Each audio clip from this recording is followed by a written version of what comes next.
नमस्ते। फिर एक बार आज हम सूरदास के पदों में से तीसरा पद है, हम यहाँ पर देखेंगे। पिछले क्लास में आपने सूरदास के पदों में से दो पदों को देखा है। पहले पद में या पहले पंक्ति में उद्धव और गोपिका स्त्रियाँ, उन दोनों के बीच का जो संवाद है, या गोपिका स्त्रियाँ उद्धव से उद्देशित जो बातें करती है, उन विचारों को आपने देखा, सुना। और दूसरे पद में श्री कृष्ण के रूप सौंदर्य के बारे में सूरदास ने बताया है। अब यहाँ पर और एक पंक्ति है, तीसरी पंक्ति, उसे मैंने यहाँ पर बोर्ड पर लिखा है, देखिए इसे एक बार मैं पढ़ती हूँ और बाद में इसमें जो कठिन शब्द है उसका अर्थ भी बता देती हूँ। चोरी करत कान्हा धरी पाए, निसी बासर मोही बहुत सतायो, अब हरी अरी हाथ ही आए, माखन दधी मैरऊ सब खायो, बहुत अचगरी कीन्ही, अब तो घात परे हो लालन, तुम्हें भले मैं चीन्ही, दो बुझ पकड़ी कहयो कहाँ जयहा, माखन लेऊ मंगाई, तेरी सौ में नेकू ना खायो, सका गए सब खाई, मुख तन चितई बिहमसी हरी दिन हो, रिस तब गई बुझाई, लियो शाम उरलाई ग्वालिनी, सूरदास बली जाए। इस पद पर या इस पंक्ति में, इस पैराग्राफ में सूरदास ने श्री कृष्ण के माखन चोरी प्रसंग के बारे में बताया है। श्री कृष्ण बचपन में या बाल्यकाल में माखन चोरी करके खाता था, उस विचार के बारे में यहाँ पर सूरदास बहुत सुंदर ढंग से कहते हैं।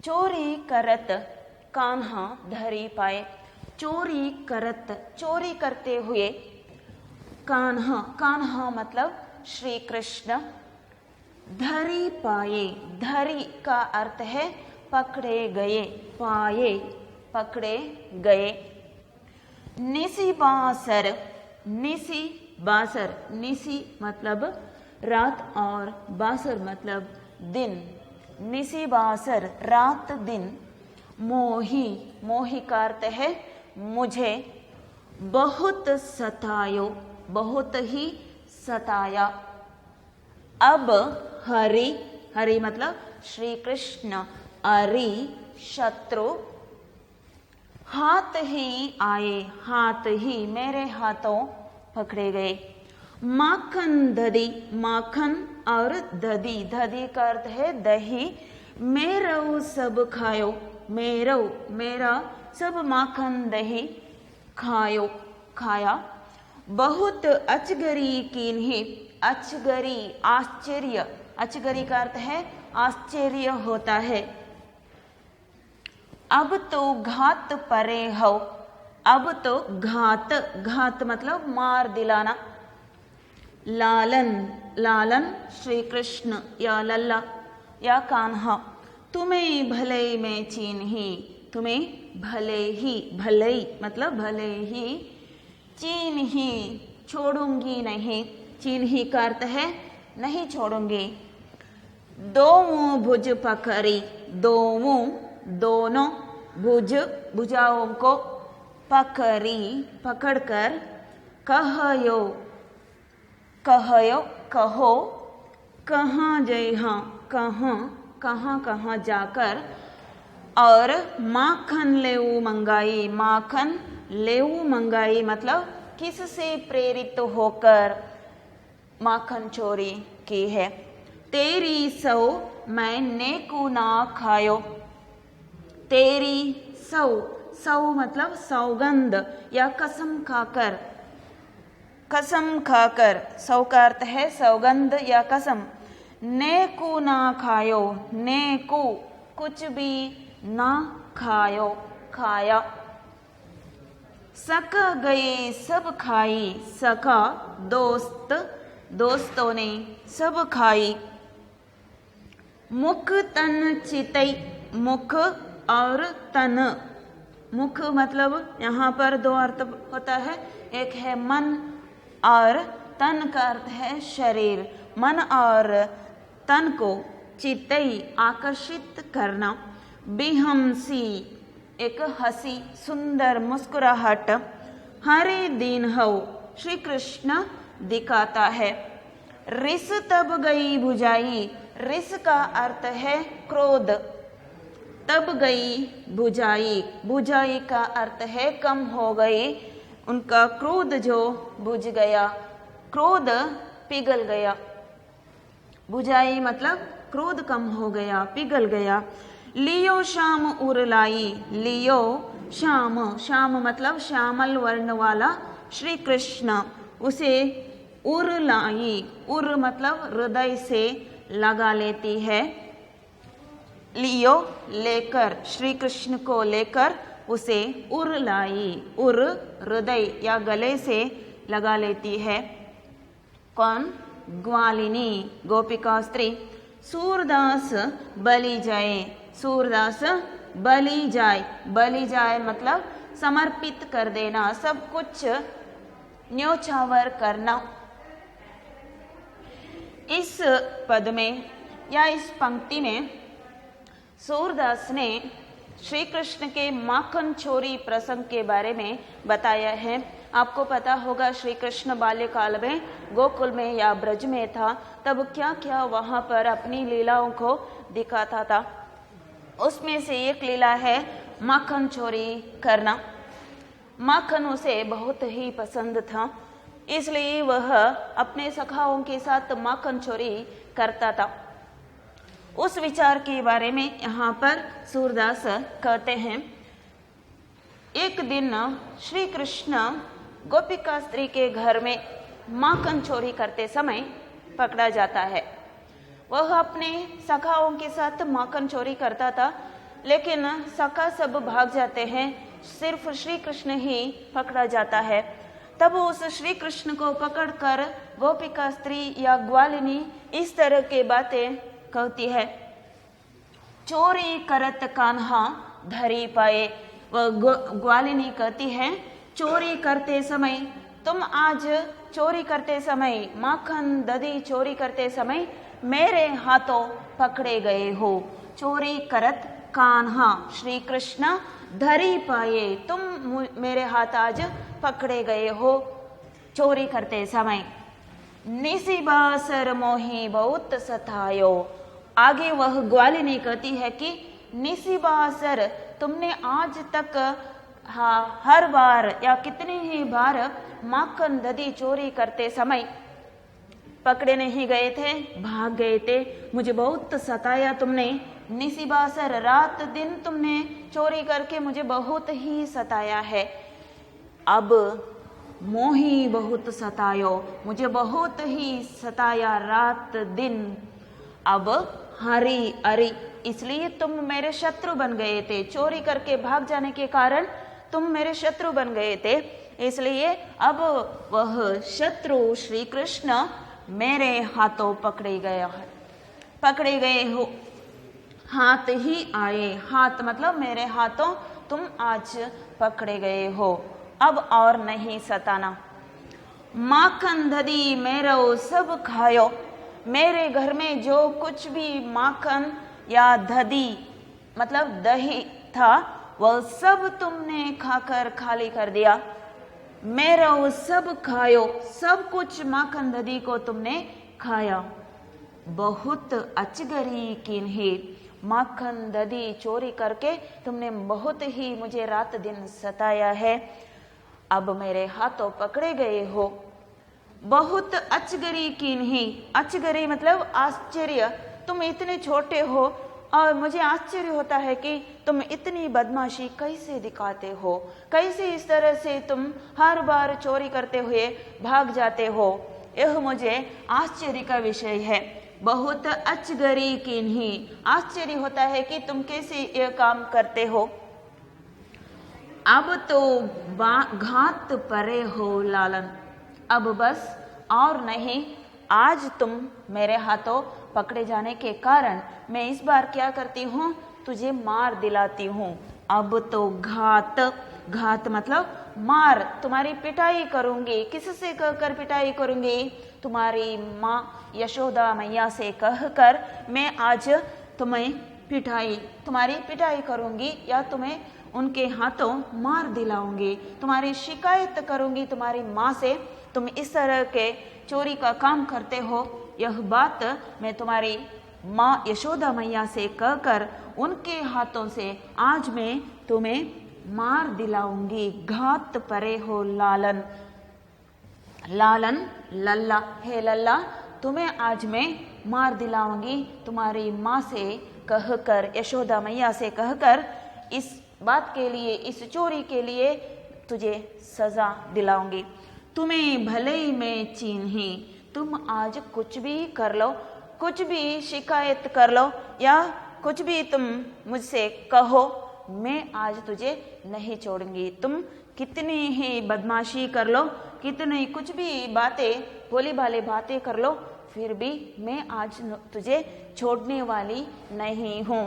तुम्हें भले ही मैं चिन्ही, भले ही चाहो तुम कुछ भी कर सकते हो, लेकिन मैं आज तुझे नहीं छोड़ूंगी। मैं नहीं चिन्हे, छोड़ने वाली नहीं हूँ। तुझे आज मैं मार दिलाती हूँ।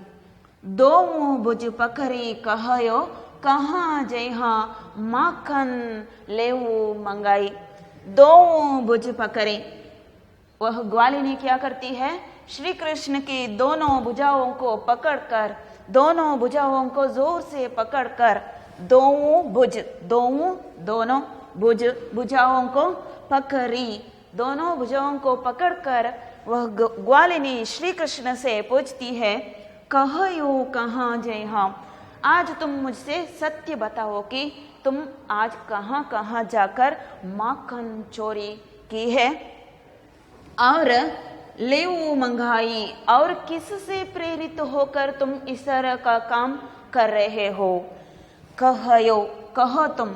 श्री कृष्ण के दोनों भुजाओं को जोर से पकड़कर ग्वालिनी श्री कृष्ण से पूछती है कि आज तुम मुझे सत्य बताओ कि तुम आज कहाँ कहाँ, कहयो का अर्थ है कहो, कहाँ कहाँ जाकर, किस किस के घर में जाकर तुमने माखन चोरी किया है और लेऊ मंगाई, किससे प्रेरित होकर तुम चोरी करते हो, यह विचार तुम आज मुझे बताओ। ऐसा ग्वालिनी श्री कृष्ण से पूछती है। तब अगले इस पंक्ति में श्री कृष्ण कहता है, तेरी सौ मैंने को ना खायो। ग्वालिनी के इस तरह के प्रश्न से श्री कृष्ण उत्तर देता है कि तेरी सौ, तेरी सौगंध खाकर, श्री कृष्ण कहता है यहाँ पर तेरी सौगंध खाकर, तेरी कसम खाकर मैं कहता हूँ कि मैंने को ना खायो। मैं कसम खाकर कहता हूँ मैंने कुछ नहीं खाया। मैं नेकू ना खायो, नेकू मतलब मैंने कुछ भी नहीं खाया, माखन भी नहीं खाया, दधी भी नहीं खाया। तो फिर किसने खाया? तो फिर घर में जो माखन दधी था वह कैसे खाली हो गया? सखा गए सब खाई। सखा किसने खाया? सखाओं ने, दोस्तों ने सब माखन दधी खाया। इस तरह से श्री कृष्ण उत्तर देता है। क्या उत्तर देता है? तेरी सौ मैंने को ना खायो, मैंने कुछ भी नहीं खाया। तेरी कसम खाकर मैं कहता हूँ मैंने माखन दधी चोरी करके नहीं खाया है। तो फिर किसने खाया है? मेरे दोस्तों ने, मेरे सखाओं ने चोरी करके खाया है। इस तरह से उत्तर देता है श्री कृष्ण। और मुख तन चितई, और मुख और तन, तन और मन, शरीर और मन, जो सामने ग्वालिनी खड़ी है उसका जो क्रोध है उसे देखकर उसका क्रोध कम करने के लिए या उसका शरीर और मन दोनों आकर्षित होने जैसा श्री कृष्ण बिहमसी, बिहमसी मतलब एक सुंदर मुस्कुराहट या एक सुंदर हंसी श्री कृष्ण दिखाता है। मुख तन चितई, ग्वालिनी का जो क्रोध है उसे कम करने के लिए और ग्वालिनी के मन को तन को आकर्षित करने जैसा श्री कृष्ण, यहाँ चित्तई का अर्थ है आकर्षित करना। श्री कृष्ण क्या करता है? बिहंसी, एक सुंदर मुस्कुराहट, एक सुंदर हंसी हरि दिखाता है। श्री कृष्ण दिखाता है, दीन हो मतलब दिखाता है। रिस तब गई भुजाई, तब ग्वालिनी जो क्रोधित थी, ग्वालिनी श्री कृष्ण के इस तरह के भोली भाले बातों को सुनकर और उनका जो सुंदर मुस्कुराहट देखकर उससे क्या हो गया? ग्वालिनी का जो क्रोध था, रिस मतलब क्रोध, वह बुझ गई, वह कम हो गई, उनका क्रोध पिघल गया। श्री कृष्ण का जो हंसी है और बातें हैं उसे सुनकर, हंसी देखकर ग्वालिनी का क्रोध सब बुझ गया, क्रोध ठंडा पड़ गया। रिस तब गई भुजाई, क्रोध ठंडा पड़ गया। क्या देखकर ग्वालिनी का क्रोध कम हो गया? श्री कृष्ण के बोली वाले बातों को सुनकर, नेकू ना खायो और मुक्तन चितई बिहंसी हरे दीन हो। बिहंसी श्री कृष्ण के जो सुंदर हंसी है उसे देखकर ग्वालिनी का रिस, उनका क्रोध सब ठंडा पड़ गया। और अंत में कहते हैं उनका क्रोध कम हो जाने के कारण बाद में ग्वालिनी क्या करती है? श्याम उरलाई ग्वालिनी, ग्वालिनी श्री कृष्ण को, श्याम मतलब श्री कृष्ण, श्यामल वर्ण वाला कृष्ण, उसे उरलाई, उर मतलब हृदय, उसे अपने गले से, अपने कलेजे से, अपने हृदय से श्री कृष्ण को प्यार से लगा लेती है। लियो श्याम श्री कृष्ण को लेकर उरलाई ग्वालिनी, अपने हृदय से, अपने गले से, कलेजे से श्री कृष्ण को लगा लेती है। गोपिका स्त्री, उनका क्रोध सब ठंडा पड़ गया और उन्होंने श्री कृष्ण को माफ कर दिया।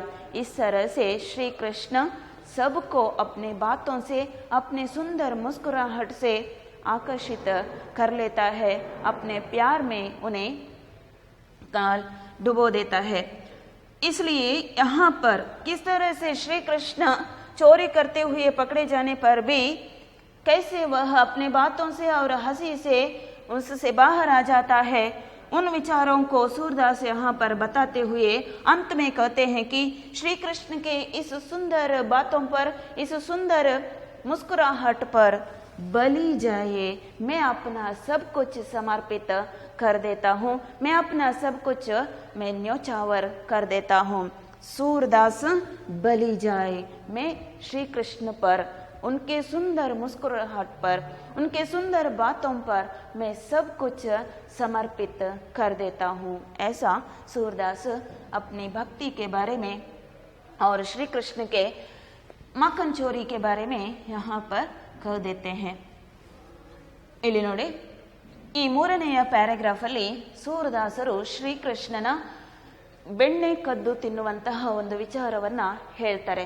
ನಿಮಗೆಲ್ಲ ಗೊತ್ತಿದೆ, ಶ್ರೀಕೃಷ್ಣ ಬಾಲ್ಯಕಾಲದಲ್ಲಿ ನಂದಗೋಕುಲದಲ್ಲಿ ಇದ್ದಾಗ ಎಂತಹ ಲೀಲೆಗಳನ್ನ ತೋರಿಸ್ತಾ ಇದ್ದ, ಅವನು ತನ್ನ ಗೆಳೆಯರ ಜೊತೆ ಏನೆಲ್ಲ ಕೆಲಸಗಳನ್ನ ಮಾಡ್ತಾ ಇದ್ದ ಅನ್ನೋದರ ಬಗ್ಗೆ ಇಲ್ಲಿ ಈ ಒಂದು ಪ್ಯಾರಾಗ್ರಾಫ್ ಅನ್ನ ಸೂರಸಾಗರ ಅನ್ನುವ ಕೃತಿಯಿಂದ ಆಯ್ದುಕೊಳ್ಳಲಾಗಿದೆ. ಇದಕ್ಕಿಂತ ಮೊದಲನೇ 2 ಪ್ಯಾರಾಗ್ರಾಫ್ ಅಲ್ಲಿ ನೀವು ನೋಡಿದ್ದೀರಿ. ಮೊದಲನೇ ಪ್ಯಾರಾಗ್ರಾಫ್ ಅಲ್ಲಿ ಗೋಪಿಕಾ ಸ್ತ್ರೀ ಉದ್ಧವನನ್ನ ಉದ್ದೇಶಿಸಿ ತಮ್ಮ ಮಾತನ್ನ ಹೇಳುವಂಥದ್ದು, ತಮ್ಮ ಮನಸ್ಸಿನ ಸಂತೋಷದ ಕುರಿತು ಅವನಲ್ಲಿ ಹೇಳಿಕೊಳ್ಳುವಂಥ ವಿಚಾರ. 2ನೇ ಪ್ಯಾರಾಗ್ರಾಫ್ ಅಲ್ಲಿ ಸೂರದಾಸರು ಶ್ರೀಕೃಷ್ಣನ ರೂಪ ಸೌಂದರ್ಯದ ಬಗ್ಗೆ ವರ್ಣನೆಯನ್ನ ಮಾಡಿದ್ದಾರೆ. ಈಗ 3ನೇ ಪ್ಯಾರಾಗ್ರಾಫ್ ಅಲ್ಲಿ ಅವನು ಬೆಣ್ಣೆ ಕದ್ದು ತಿನ್ನುವಂತಹ ವಿಚಾರವನ್ನ ಹೇಳಿಕೊಂಡಿದ್ದಾರೆ. ಪ್ರತಿ ಸಲ ಶ್ರೀಕೃಷ್ಣ ಬೆಣ್ಣೆ ಕದ್ದು ತಿನ್ನುವಾಗ, ತನ್ನ ಗೆಳೆಯರ ಜೊತೆ ಸೇರಿಕೊಂಡು ಬೆಣ್ಣೆ ಕದ್ದು ತಿನ್ನುವಾಗ ಸಿಕ್ಕಿ ಬೀಳ್ತಾ ಇರಲಿಲ್ಲ, ಅವನು ಓಡಿ ಹೋಗ್ತಾ ಇದ್ದ. ಆದರೆ ಒಂದು ಸಲ ಏನಾಯಿತು, ಶ್ರೀಕೃಷ್ಣ ಗೋಪಿಕಾ ಸ್ತ್ರೀಯ ಕೈಯಲ್ಲಿ ಸಿಕ್ಕಿ ಬೀಳ್ತಾನೆ. ಚೋರಿ ಕರತ್ ಕಾನ್ ಹಾ ಧರಿ ಪಾಯೆ, ಗೋಪಿಕಾ ಸ್ತ್ರೀ ಶ್ರೀಕೃಷ್ಣನನ್ನ ಹೇಳ್ಕೊಳ್ತಾಳೆ. ಹೇಳ್ಕೊಂಡು ಏನ್ ಹೇಳ್ತಾಳೆ, ನಿಸಿಬಾಸರ್ ಮೋಹಿ ಬಹುತ್ ಸತಾಯೋ, ನಿಸಿಬಾಸರ್ ಇದುವರೆಗೆ ಇಷ್ಟು ದಿವಸ ನೀನು ಬೆಣ್ಣೆ ಕದ್ದು ತಿಂದು ಒಂದು ದಿವಸವೂ ನನ್ನ ಕೈಯಲ್ಲಿ ಸಿಕ್ಕಿ ಬೀಳದೆ ನನ್ನನ್ನು ತುಂಬಾ ಸತಾಯಿಸಿದ್ದಿ. ರಾತ್ ದಿನ್ ನಿಸಿಬಾಸರ್, ರಾತ್ರಿ ಹಗಲು ನನ್ನನ್ನು ತುಂಬಾ ಸತಾಯಿಸಿದ್ದಿ. ಸತಾಯೋ ಅಬ್ ಹರಿ ಅರಿ, ಈಗ ನನ್ನ ಶತ್ರು ನೀನು. ನನ್ನ ಶತ್ರು ಯಾಕೆ? ನನ್ನ ಮನೆಯಲ್ಲಿರುವಂತಹ ಎಲ್ಲ ಬೆಣ್ಣೆ ಮೊಸರನ್ನ ನೀನು ಪ್ರತಿ ಸಲವೂ ತಿನ್ನುವಾಗ ಸಿಕ್ಕಿ ಬೀಳದೆ ಓಡಿ ಹೋಗ್ತಿದ್ದಿ. ಹಾಗಾಗಿ ನನ್ನ ಯಾವತ್ತಾದರೂ ನಿನ್ನನ್ನು ಹಿಡ್ಕೊಳ್ಬೇಕು ಅನ್ನೋ ಒಂದು ಇಚ್ಛೆ ನನಗೆ ಇತ್ತು. ನೀನು ನನ್ನ ಶತ್ರು ಆಗಿದ್ದಿ. ಹರಿ ಅರಿ, ಅರಿ ಅಂದ್ರೆ ಶತ್ರು, ನೀನೀಗ ನನ್ನ ಶತ್ರು. ನನ್ನ ಶತ್ರು ಈಗ ನನ್ನ ಕೈಯಲ್ಲಿ ಸಿಕ್ಕಿ ಬಿದ್ದಿದ್ದಾನೆ. ಹಾತ್ ಹಿ ಆಯೆ, ವೇ ಮೇರೆ ಹಾತ್ ಹಿ ಆಯೆ, ನನ್ನ ಕೈಗೆ ನೀನು ಸಿಕ್ಕಿ ಬಿದ್ದಿದ್ದಿ. ಮಾಕನ್ ದದಿ ಮೇರೋ ಸಬ್ ಖಾಯೋ, ನನ್ನ ಮನೆಯಲ್ಲಿರುವಂತಹ ಎಲ್ಲ ಮಾಕನ್ ಬೆಣ್ಣೆ, ದದಿ ಅಂದ್ರೆ ಮೊಸರು, ಮೇರೋ ಸಬ್ ಖಾಯೋ ಎಲ್ಲವನ್ನ ನೀನು ತಿಂದು ಮುಗಿಸಿದ್ದಿ. ಬಹುತ್ ಅಚ್ಚಗರಿ ಕೀನ್ಹಿ, ಅಚ್ಚಗರಿ ಅಂದ್ರೆ ಆಶ್ಚರ್ಯ ಆಗ್ತದೆ. ನೀನು ಎಷ್ಟು ಸಣ್ಣ ಇದ್ದಿ, ನೀನು ಇಷ್ಟೊಂದು ತುಂಟಾಟಗಳನ್ನ ಹೇಗೆ ತೋರಿಸ್ತಿ ಅನ್ನೋದು ನನಗೆ ಆಶ್ಚರ್ಯದ ವಿಷಯ ಆಗಿದೆ. ಅಚ್ಚಗರಿ ಕಿನ್ಹಿ, ಇಷ್ಟು ಒಂದು ತುಂಟಾಟಗಳನ್ನ ನೀನು ಹೇಗೆ ಮಾಡ್ತಿ ಅನ್ನುವಂಥದ್ದು ನನಗೆ ಆಶ್ಚರ್ಯದ ವಿಷಯ ಆಗಿದೆ. ಆಪತ್ತು ಘಾತ್ ಪರೆ ಹೋ ಲಾಲನ್, ಪ್ರತಿ ಸಲವೂ ನೀನು ತಪ್ಪಿಸಿಕೊಳ್ತಾ ಇದ್ದಿ, ಒಂದು ಸಲವೂ ನೀನು ಸಿಕ್ಕಿ ಬೀಳಲಿಲ್ಲ. ಆದರೆ ಈ ಸಲ ಕೈಗೆ ಸಿಕ್ಕಿದೀಯಾ, ನಾನು ನಿನ್ನನ್ನು ಸುಮ್ಮನೆ ಬಿಡೋದಿಲ್ಲ. ಏನು ಮಾಡ್ತೇನೆ, ನಿನ್ನ ತಾಯಿ ಯಶೋದೆ ಏನಿದ್ದಾಳೆ ಅವಳ ಹತ್ತಿರ ನಿನ್ನನ್ನು ಕರ್ಕೊಂಡು ಹೋಗಿ ನಿನ್ನ ಬಗ್ಗೆ ನಾನು ದೂರನ್ನ ಹೇಳ್ತೇನೆ, ಹಾಗೂ ಅವಳ ಕೈಯಿಂದ ನಿನಗೆ ಪೆಟ್ಟು ಸಿಗುವಂತೆ ಮಾಡ್ತೇನೆ. ಘಾತ್ ಪರೆ ಹೋ ಲಾಲನ್, ಲಾಲನ್ ಅಂದ್ರೆ ಕೃಷ್ಣ, ಕಾನ್ಹ. ಘಾತ್, ನಿನಗೆ ಇವತ್ತು ಪೆಟ್ಟು ಬೀಳುವಂತೆ ನಾನು ಮಾಡ್ತೇನೆ, ನಿನ್ನ ಬಗ್ಗೆ ನಿನ್ನ ತಾಯಿಗೆ ಈ ವಿಚಾರಗಳನ್ನು ಹೇಳ್ತೇನೆ. ತುಮೈ ಭಲೈ ಮೇ ಚೀನ್ಹಿ, ನೀನು ಏನೇ ಮಾಡು ಇವತ್ತು, ಎಂತಹ ಸಬೂಬನ್ನು ಹೇಳಿದ್ರೂ ಸಹ ನಾನು ನಿನ್ನನ್ನು ಇವತ್ತು ಖಂಡಿತ ಬಿಡೋದಿಲ್ಲ. ಭಲೈ ತುಮ್ ಮೇ ನಹಿ ಛೋಡ್ನೆ ವಾಲಿ. ದೋ ಭುಜ ಪಕರಿ, ಎರಡೂ ಭುಜಗಳನ್ನ, ಶ್ರೀಕೃಷ್ಣನ ಎರಡೂ ಭುಜಗಳನ್ನ ಹಿಡ್ಕೊಂಡು ಗೋಪಿಕಾ ಸ್ತ್ರೀ ಅಥವಾ ಗ್ವಾಲಿನಿ ಕೇಳ್ತಾಳೆ, ಕಹಯೋ ಕಹ ಜೈಹ ಮಾಕನ್ ಲೇವೋ ಮಂಗಾಯಿ. ಕಹಯೋ, ಹೇಳಿ ಇವತ್ತು ನೀನು ಸತ್ಯ ಹೇಳು, ನೀನು ಇಷ್ಟರವರೆಗೆ ಯಾರ್ಯಾರ ಮನೆಯಲ್ಲಿ ಬೆಣ್ಣೆ ಕದ್ದು ತಿಂದಿದೆ, ಹಾಗೂ ನಿನಗೆ ಇದು ಪ್ರೇರಣೆ ಯಾರು ಕೊಡ್ತಾ ಇದ್ದಾರೆ? ಮಂಗಾಯಿ, ಲೇವು ಮಂಗಾಯಿ ಅಂತ ಹೇಳಿದ್ರೆ ಈ ನಿನ್ನ ಒಂದು ಕಳ್ಳತನಕ್ಕೆ ಪ್ರೇರಣೆ ಕೊಡುವವರು ಯಾರು? ಯಾರಿಂದ ಪ್ರೇರಿತರಾಗಿ ನೀನು ಈ ರೀತಿಯ ಕೆಲಸಗಳನ್ನ ಮಾಡ್ತಾ ಇದ್ದಿ, ಅದನ್ನ ಇವತ್ತು ನನಗೆ ಹೇಳು ಅಂತ ಹೇಳಿ ಗೋಪಿಕಾ ಸ್ತ್ರೀ ಶ್ರೀಕೃಷ್ಣನ ಎರಡೂ ಭುಜಗಳನ್ನು ಹಿಡ್ಕೊಂಡು ಕೇಳ್ತಾಳೆ. ಆಗ ಶ್ರೀಕೃಷ್ಣ ಉತ್ತರ ಕೊಡ್ತಾನೆ, ಏನಂತ ಹೇಳಿ, ತೇರಿ ಸೌ ಮೆನ್ನೆ ಕೂನಾ ಖಾಯೋ. ತೇರಿ ಸೌ, ನಿನಗೆ ನಾನು ಪ್ರಮಾಣ ಮಾಡಿ ಹೇಳ್ತೇನೆ, ನಿನ್ನ ತಲೆ ಮೇಲೆ ಆಣೆ ಮಾಡಿ ಹೇಳ್ತೇನೆ. ಸೌ ಅಂತ ಹೇಳಿದ್ರೆ ಆಣೆ ಮಾಡುವಂಥದ್ದು. ಕಸಂ ಖಾಕರ್ ನೇ ಕೂನಾ ಖಾಯೋ, ನಾನು ಏನನ್ನೂ ತಿನ್ನಲಿಲ್ಲ, ನಾನು ಇವತ್ತು ವಚನ ಕೊಡ್ತೇನೆ ಅಥವಾ ನಾನು ಪ್ರಮಾಣ ಮಾಡಿ ಹೇಳ್ತೇನೆ, ಆಣೆ ಮಾಡಿ ಹೇಳ್ತೇನೆ. ಮೇ ಕುಚ್ ನಾ ಖಾಯೋ, ನಾನು ಏನೂ ತಿನ್ನಲಿಲ್ಲ, ನಾನು ಬೆಣ್ಣೆಯಾಗಲಿ ಮೊಸರಾಗಲಿ ನಾನು ತಿನ್ನಲಿಲ್ಲ. ಮತ್ಯಾರು ತಿಂದದ್ದು? ಸಖ ಗಯೇ ಸಬ್ ಖಾಯೇ, ನನ್ನ ಗೆಳೆಯರು ಎಲ್ಲವನ್ನೂ ತಿಂದ್ರು, ನಾನು ಏನೂ ತಿನ್ನಲಿಲ್ಲ. ಮತ್ತು ನನ್ನ ಮುಖಕ್ಕೆ ಬೆಣ್ಣೆಯನ್ನ ಮೆತ್ತಿ ಅವರು ಇಲ್ಲಿಂದ ಓಡಿದ್ದಾರೆ, ಹಾಗಾಗಿ ನಿನಗೆ ಅನಿಸಿದೆ ನಾನೇ ತಿಂದದ್ದು ಅಂಥೇಳಿ. ಎಷ್ಟು ಹೇಳಿ ಗೆಳೆಯರೆಲ್ಲ ಅದನ್ನು ತಿಂದು ಮುಗಿಸಿದ್ರು, ನನ್ನ ಮುಖಕ್ಕೆ ಬೆಣ್ಣೆಯನ್ನ ಮೆತ್ತಿ ಹೋಗಿದ್ದಾರೆ, ಇಲ್ಲಿಂದ ಓಡಿದ್ದಾರೆ, ನಾನು ಸಿಕ್ಕಿ ಬಿದ್ದಿದ್ದೇನೆ. ನನ್ನ ಮುಖಕ್ಕಿರುವಂತಹ ಬೆಣ್ಣೆಯನ್ನ ನೋಡಿ ನೀವು ತಿಳ್ಕೊಂಡಿದ್ದೀರಿ ನಾನೇ ಕದ್ದು ತಿಂದಿದ್ದೇನೆ ಅಂಥೇಳಿ. ಅಷ್ಟು ಹೇಳಿ ಶ್ರೀಕೃಷ್ಣ ಏನು ಮಾಡ್ತಾನೆ, ಮುಖತನ ಚಿತೈ, ಮುಖತನ, ಎದುರಿಗೆ ನಿಂತಿರುವಂತಹ ಗೋಪಿಕಾ ಸ್ತ್ರೀ ಏನಿದ್ದಾಳೆ ಅವಳ ಸಿಟ್ಟು ತಣ್ಣಗಾಗುವಂತೆ, ಅವಳ ಮೈ ಮನಸ್ಸು ಎರಡೂ ಕೂಡ ಇವನ ಕಡೆಗೆ ಆಕರ್ಷಿತಗೊಳ್ಳುವಂತೆ ಶ್ರೀಕೃಷ್ಣ ಬಿಹಂಸಿ, ಬಿಹಂಸಿ ಅಂದ್ರೆ ಒಂದು ಸುಂದರವಾದ ಮುಗುಳ್ನಗೆಯನ್ನ ಕೊಡ್ತಾನೆ, ತೋರಿಸ್ತಾನೆ, ಸುಂದರವಾಗಿ ನಗ್ತಾನೆ. ಬಿಹಂಸಿ ಹರಿದೀನ್ ಹೋ, ಒಂದು ಸುಂದರ ನಗುವನ್ನ ತೋರಿಸ್ತಾನೆ ಶ್ರೀಕೃಷ್ಣ. ಆಗ ಆ ಸುಂದರವಾದ ನಗು ಮತ್ತು ಅವನ ಒಂದು ಮುದ್ದಾದ ಮಾತುಗಳನ್ನ ಕೇಳಿದಂತಹ ಗೋಪಿಕಾ ಸ್ತ್ರೀಗೆ ಏನಾಗ್ತದೆ, ರಿಸು ತಬುಗೈ ಬುಜಾಯಿ, ಅವಳ ಸಿಟ್ಟೆಲ್ಲ ತಣ್ಣಗಾಗಿ ಬಿಡ್ತದೆ, ಸಿಟ್ಟೆಲ್ಲ ಒಮ್ಮಿಂದೊಮ್ಮೆಲೆ ಇಳಿದು ಬಿಡ್ತದೆ. ರಿಸು ತಬುಗೈ ಬುಜಾಯಿ, ರಿಸು ಅಂದ್ರೆ ಸಿಟ್ಟು, ಅದೆಲ್ಲವೂ ಸಹ ಕಡಿಮೆಯಾಯಿತು. ಶ್ರೀಕೃಷ್ಣನ ಮೇಲೆ ಪ್ರೀತಿ ಉಕ್ಕಿ ಬಂತು ಗೋಪಿಕಾ ಸ್ತ್ರೀಗೆ. ಅವಳು ಏನು ಮಾಡ್ತಾಳೆ, ಲಿಯೋ ಶ್ಯಾಮ ಉರುಲಾಯಿ ಗ್ವಾಲಿನಿ, ಅವಳು ಪ್ರೀತಿಯಿಂದ ಶ್ರೀಕೃಷ್ಣನನ್ನ ತನ್ನ ಹೃದಯಕ್ಕೆ ಅಪ್ಪಿಕೊಳ್ತಾಳೆ. ಉರುಲಾಯಿ ಗ್ವಾಲಿನಿ, ಗೋಪಿಕಾ ಸ್ತ್ರೀ ಶ್ರೀಕೃಷ್ಣನನ್ನ ಪ್ರೀತಿಯಿಂದ ಆಲಿಂಗನ ಮಾಡಿಕೊಳ್ತಾಳೆ. ಹೀಗೆ ಶ್ರೀಕೃಷ್ಣ ಏನು ಮಾಡ್ತಾನೆ, ತನ್ನ ಮುದ್ದಾದ ಮಾತುಗಳಿಂದ, ತನ್ನ ತುಂಟಾಟಗಳಿಂದ ಹಾಗೂ ತನ್ನ ಸುಂದರವಾದ ನಗುವಿನಿಂದ ಎಲ್ಲರನ್ನೂ ಸಹ ತನ್ನ ಕಡೆಗೆ ಆಕರ್ಷಿತಗೊಳಿಸ್ತಾನೆ. ಅದಕ್ಕೆ ಸೂರದಾಸರು ಇಲ್ಲಿ ಹೇಳ್ತಾರೆ, ಸೂರದಾಸ್ ಬಲಿಜಾಯಿ. ಇಂತಹ ಶ್ರೀಕೃಷ್ಣನ ಸುಂದರವಾದ ಮಾತುಗಳು, ಅವನ ಸುಂದರವಾದ ನಗು, ಇದೆಲ್ಲವನ್ನ ನೋಡಿ ನಾನು ತನ್ನದೆಲ್ಲವನ್ನೂ ಸಹ ಶ್ರೀಕೃಷ್ಣನ ಮೇಲೆ ಅರ್ಪಿಸ್ತೇನೆ, ಎಲ್ಲವೂ ಶ್ರೀಕೃಷ್ಣನ ಮೇಲೆ ಸಮರ್ಪಿಸ್ತೇನೆ ಅಂಥೇಳಿ ಸೂರದಾಸರು ಈ ಪ್ಯಾರಾಗ್ರಾಫಲ್ಲಿ ಹೇಳಿಕೊಂಡಿದ್ದಾರೆ. ಇದಿಷ್ಟು ಸೂರದಾಸರ ಒಂದು ವಿಚಾರಗಳು. अब हम इसमें जो प्रश्न है उस प्रश्न के उत्तर को देखेंगे. पहला प्रश्न है, अपने आप को कौन भाग्यशालिनी समझ रही है? अपने आप को कौन भाग्यशालिनी समझ रही है? फर्स्ट पैराग्राफ में है, कौन भाग्यशालिनी समझ रही है? गोपिका स्त्रियां अपने आप को भाग्यशालिनी समझ रही है. सेकेंड क्वेश्चन, गोपिकाएं किसे संबोधित करते हुए बातें कर रही है? गोपिकाएं उद्धव को संबोधित करते हुए बातें कर रही है. श्री कृष्ण के कान में किस आकार का कुंडल है? श्री कृष्ण के कान में मकर आकार का कुंडल है. फोर्थ क्वेश्चन, वाणी कहाँ रह गई? वाणी मुंह में रह गई. वाणी कहाँ रह गई? वाणी मुंह में रह गई. ये दूसरा पैराग्राफ है, जिस पैराग्राफ में सूरदास ने श्री कृष्ण के रूप सौंदर्य के बारे में बताया है. वहाँ पर यह वाक्य आता है, वाणी कहाँ रह गई? वाणी मुंह में, किसके मुंह में? गोपिका स्त्री के मुंह में ही रह गई. क्यों रह गई? क्योंकि श्री कृष्ण के रूप को देखकर वे सब सकुचाते हैं, संकुचित होकर वे श्री कृष्ण के प्रेम में डूब जाते हैं. डूबने के कारण, प्रेम में तल्लीन हो जाने के कारण उनका जो बात है वह मुंह में ही रह जाता है. फिफ्थ क्वेश्चन, कौन अंतर की बात जानने वाले हैं? अंतर की बात जानने वाले श्री कृष्ण हैं. यह प्रश्न का उत्तर भी दूसरे पैराग्राफ में है.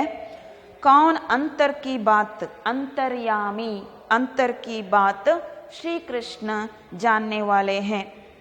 सिक्स्थ क्वेश्चन, श्री कृष्ण के अनुसार किसने सब माखन खा लिया? श्री कृष्ण के